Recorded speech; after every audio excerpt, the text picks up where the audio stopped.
Children, will be starting our next lesson, The Little Bully.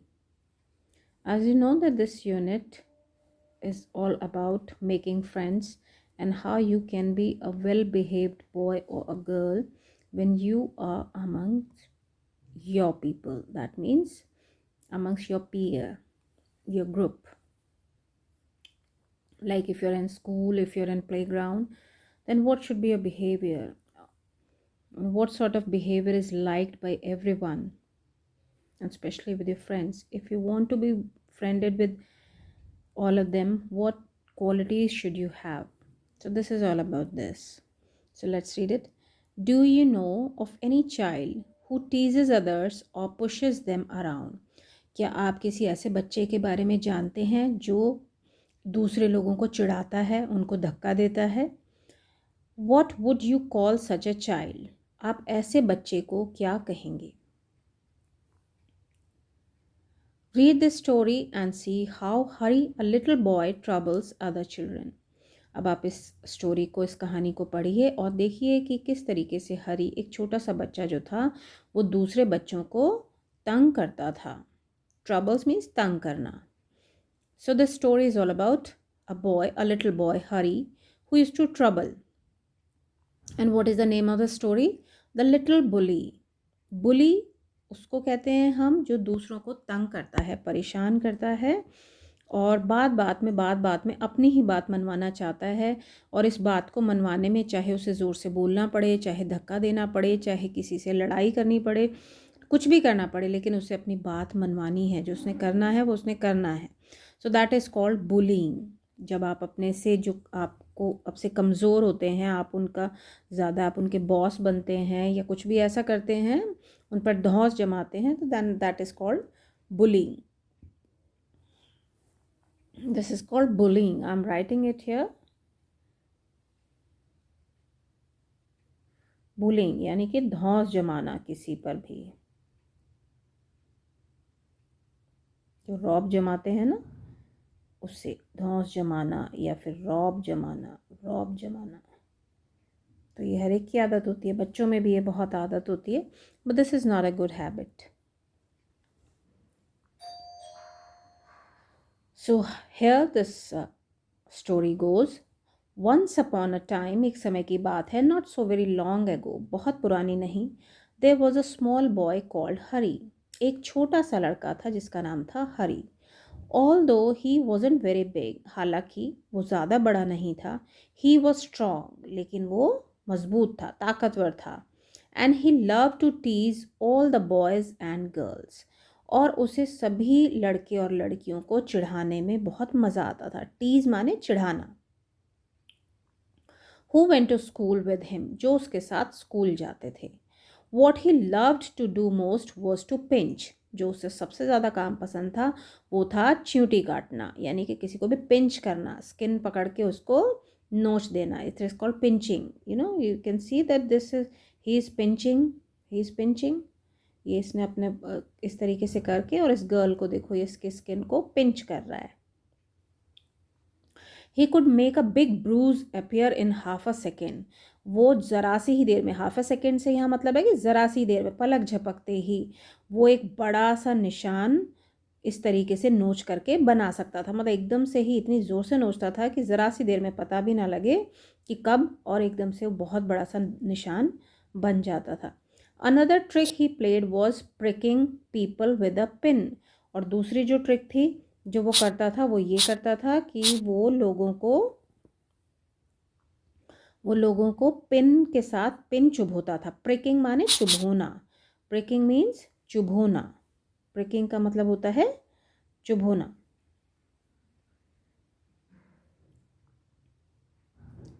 Pricking means चुभोना. और pin, आप जानते हैं pin क्या होता है. तो उसकी जो दूसरी ट्रिक थी वो थी कि किसी को भी पिन चुभो दो. So you can guess how all the children hated him.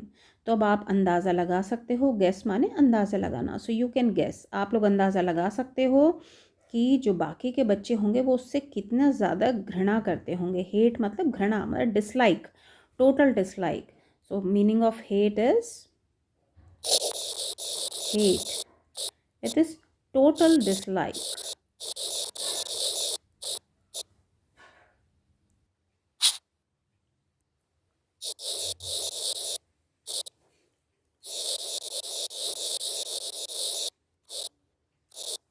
मतलब बिल्कुल आप किसी चीज़ को बिल्कुल सख्त नापसंद जो करते हैं, दैट इज़ कॉल्ड हेट। तो सब उसको कितना नापसंद करते होंगे। They tried pinching him back. सब बच्चों ने, जो बाकी बच्चे थे, उन्होंने ये भी कोशिश की कि भाई इसको पिंच फिर से किया जाए, इसको हम भी पिंच करें, but that was no good. लेकिन ये किसी काम नहीं आया। That was no good meaning ये किसी काम नहीं आया, because he could always pinch harder. क्योंकि वो जब भी वो उसे बच्चा, वो बच्चे तो अच्छे सीधे साधे बच्चे थे, वो इतनी ज़ोर से पिंच नहीं कर पाते थे, लेकिन जो हरी था वो बहुत दुष्ट था। तो ये अगर उसको पिंच करते भी थे बच्चे, तो वो उनको और भी ज़्यादा ज़ोर से पिंच हार्डर, यानी कि वो उन्हें और भी ज़्यादा ज़ोर से पिंच कर सकता था।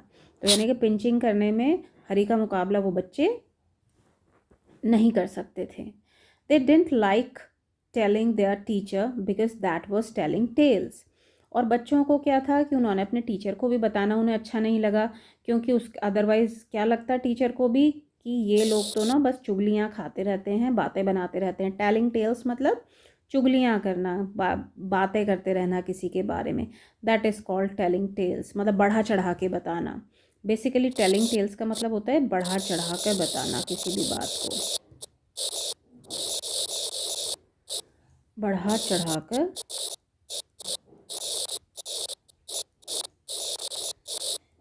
तो बच्चों को लगा कि हम बताएंगे भी अगर टीचर को, तो उनको लगेगा कि नहीं ऐसा तो है नहीं, ये पता नहीं क्यों इनको, ये इस बच्चे के पीछे पड़े हुए हैं, तो इसलिए वो बताते भी नहीं थे।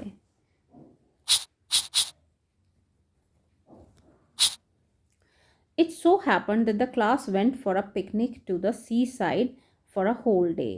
अब एक दिन ऐसा हुआ, it so happened, it so happened का मतलब एक दिन ऐसा हुआ, एक दिन ऐसा हुआ।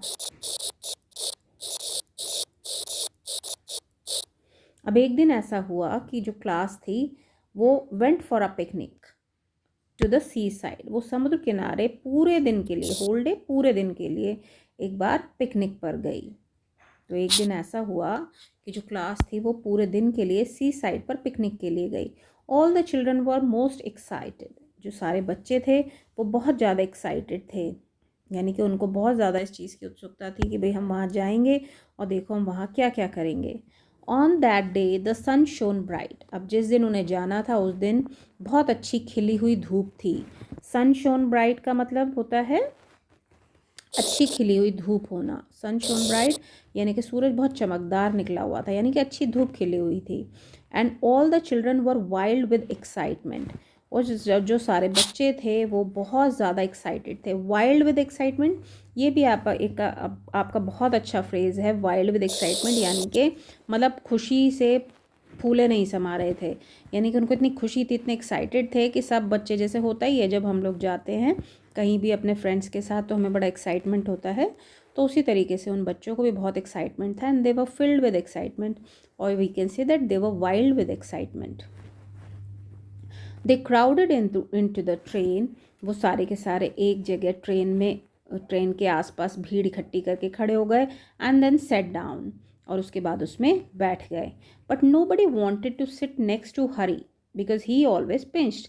लेकिन जो हरी था उसके साथ कोई नहीं बैठना चाहता था। अब आप यहाँ देखो, इसमें यहाँ इन सब कंपार्टमेंट्स में बच्चे एक साथ बैठे हुए हैं, but this Hari fellow is sitting alone, क्योंकि इसके साथ कोई बैठना ही नहीं चाहता है, क्योंकि पता है कि इसके साथ हम बैठे, अगर if suppose if we sit with him he'll pinch us, so nobody sat with him. When they arrived at the seaside, जब वो लोग सी साइड पहुँचे, समुद्र के किनारे पहुँचे, out jumped all the children, सारे के सारे बच्चे जब बाहर भागे, with a shout of joy, खुशी से चिल्लाते हुए, down to the sands they raced hand in hand, पूरे रेत में इधर उधर भागते हुए वो एक दूसरे के हाथ में हाथ डाल करके दौड़ते रहे। But nobody took Hari's hand, लेकिन हरी का हाथ किसी ने नहीं पकड़ा। Nobody went near him, कोई उसके पास गया भी नहीं। अब क्यों जाएगा कोई, जब सबको पता है कि वो तंग करता है, तो कोई उसके पास भी नहीं गया। हरी वॉज एंग्री, हरी को बहुत गुस्सा आया। He went to a sandy corner near a rocky pool, वो एक रेतीले कोने के पास गया जहाँ पर बहुत ज़्यादा पथरीला सा एक पूल था। And set down by himself, pool मतलब पानी भरा हुआ था, एक रॉकी पूल था, जैसे रेत के आसपास पानी भर जाता है, सैंड के आसपास पानी भर जाता है, उसी तरीके से पत्थर के आसपास पानी भरा हुआ था, तो वो वहीं पे ही बैठ गया। He took out his lunch and looked at it, उसने अपना लंच बाहर निकाला और देखा कि इसमें क्या है। It was a good lunch, वो एक अच्छा लंच था। There were 2 hard boiled eggs, उसमें 2 हार्ड बॉइल्ड अंडे थे। 6 जैम सैंडविचेस, 6 जो जैम के सैंडविचेस थे वो रखे हुए थे। 3 pieces of bread and butter, 3 piece उसमें ब्रेड और बटर के रखे हुए थे। एक जिंजर केक था and a bar of chocolate, और एक चॉकलेट की बार थी उसमें। He would eat it all by himself, वो ये सारी की सारी चीज़ें खुद ही खा लेगा। He would not offer anything to anyone, वो इनमें से कोई सी भी चीज़ ना तो किसी को ऑफ़र करेगा, कोई सी भी चीज़ किसी को भी ऑफ़र वो नहीं करेगा। जैसे हमने लास्ट अपनी पोएम में सुना था, उसमें जो नोबडीज़ फ्रेंड था हमारा, उसमें भी that boy and that girl in first 2 paragraphs they were not ready to share their things, उनका भी यही था कि जो हमारे पास है वो बस हमारे पास ही रहेगा। तो वैसा ही ये बच्चा है कि जिसको बस अपने पास ही रखना है। Just as he was beginning on the eggs, जैसे ही वो अंडे खाने जा रहा था, he heard a hoarse voice near him. Hoarse voice, अब होर्स वॉइस का मतलब क्या होता है? हॉर्स, अब ये बच्चों ये देखो, ये हॉर्स लिखा हुआ है, आप इसे हॉर्स नहीं पढ़ोगे, this is horse, HOARSE। Horse means थोड़ी सी खुरदुरी सी आवाज़ जो होती है, खरखराती आवाज़ जो होती है, उसे हम हॉर्स वॉइस कहते हैं। He heard a hoarse voice near him, उसने अपने पास ही एक खरखराती हुई आवाज़ सुनी। Good morning, I am so please to meet a boy like you. सुप्रभात, मैं तुम्हारे जैसे बच्चे के साथ मिलकर बहुत खुश हूँ, तुम्हारे जैसे लड़के के साथ मिलकर बहुत खुश हूँ। प्लीज मतलब बहुत खुश होना। हरी टर्न्ड अराउंड, हरी ने मुड़कर देखा। एंड स्टेयर्ड इन फ्राइट, और वो डर के मारे देखता ही रह गया। स्टेयर्ड माने मतलब घूरता ही रह गया, डर के मारे वो घूरता ही रह गया। फ्राइट यानी डर के मारे, डर के मारे वो घूरता ही रह गया। What ever do you think he saw, आपको क्या लगता है, तुम्हें क्या लगता है उसने क्या देखा होगा? भाई अगर हरी एकदम से डरा हुआ ही रह गया तो उसने क्या देखा होगा? देखो यहाँ से पिक्चर से तो पता चल ही रहा है कि उसने क्या देखा होगा। Hari saw a monster crab walking sideways out of the pool, Hari ने देखा कि एक बहुत बड़ा सा क्रैब साइडवेज चलता हुआ आ रहा है उसके पास। क्रैब बच्चों साइडवेज चलता है, जैसे ये क्रैब हो गया, अगर ये crab, I will show you that video also. अगर ये क्रैब है तो ये इस तरीके से ना चल के सीधा सीधा ना चल के कि ये सीधा सामने चलेगा, अगर इसे सीधे जाना है तो ये यहाँ से ऐसे ऐसे चलता हुआ आगे चलता है, ये इस तरीके से करता हुआ साइड में ऐसे ऐसे करता हुआ चलता है, साइडवेज चलता है क्रैब। तो उसी के बारे में इन्होंने बताया है कि वो साइडवेज चल रहा था और पूल से बाहर आ गया। His eyes were on the ends of short stocks, जो उसकी आंखें थीं क्रैब की, देखो जैसे यहाँ पर हैं, तो इन्हें क्या बोलते हैं हम? इनको तो बोलते हैं स्टॉक्स। जैसे ये इस तरीके से इसकी आंखें इस तरीके से लगी हुई हैं ना, तो ये जो कहलाता है जिस पे लगी हुई हैं ये हैं आंखें, इसकी आइज़। तो इन स्टॉक्स पर लगी हुई हैं, और कहाँ पर? इसके हेड के आगे ही। तो ऐसी इसकी आइज़ लगी हुई हैं। Walking south, his eyes were on the ends of short stalks and he looked most queer, और उसकी जो आंखें उसके स्टॉक्स पर लगी हुई हैं और वो बहुत ज़्यादा कैसी लग रही है? घूरती हुई लग रही है। He held out his front claw to Hari, उसने अपने आगे के जो क्लॉज थे यानी कि शिकंजे थे वो उसने हरी की तरफ बढ़ाए। अब ये हैं इसके शिकंजे, जो ये वाले हैं, ये आगे के फ्रंट वाले, ये इसने क्रैब ने हरी की तरफ बढ़ाए। Hari put out his hand to shake the crab's claw, तो जो हरी था उसने सोचा कि अच्छा हैंडशेक करने के लिए इसने किया है, तो उसने अपना हाथ बढ़ाया उसके आगे मिलाने के लिए। बट टू हिज सरप्राइज, लेकिन उसे बहुत ही ज़्यादा आश्चर्य हुआ एंड एंगर, और बहुत गुस्सा भी आया। The crab open his pincers, जो क्रैब था उसके जो ये क्लॉज हो गए ना ये आगे वाले, इनमें ये जो आगे इसके लगे हुए हैं इस तरीके से, ये हैं पिंसर्स। तो उसने वो पिंसर्स खोले and nipped his hand so hard, और इसके हाथ को इतनी ज़ोर से काट लिया that the little boy yelled, कि जो छोटा ये लड़का था यानी कि जो हरी था वो बहुत ज़ोर से चिल्लाया। आज हम इस स्टोरी को यहीं तक पढ़ेंगे, बाकी फिर हम इसे फिर से पढ़ेंगे, और तब तक आप इसको अच्छे से इन वर्ड्स को, जो जो मैंने यहाँ वर्ड्स लिखे हैं, whatever words I have written out here on this text, you will note down in your notebook and then you will practise it. और बहुत अच्छे से सब बच्चे इस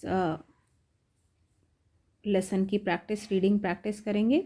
बहुत अच्छे अच्छे वर्ड्स इसमें आए हुए हैं। जो भी वर्ड्स आपको अच्छे लगते हैं कि हाँ इन्हें हमें अंडरलाइन करके and we have to find out the meaning of these, तो वो आप उसके मीनिंग भी ढूंढ कर रखोगे। एंड नेक्स्ट टर्न पे I will ask you what are the meaning of all these words. So till here you have to practice for your reading. Thank you.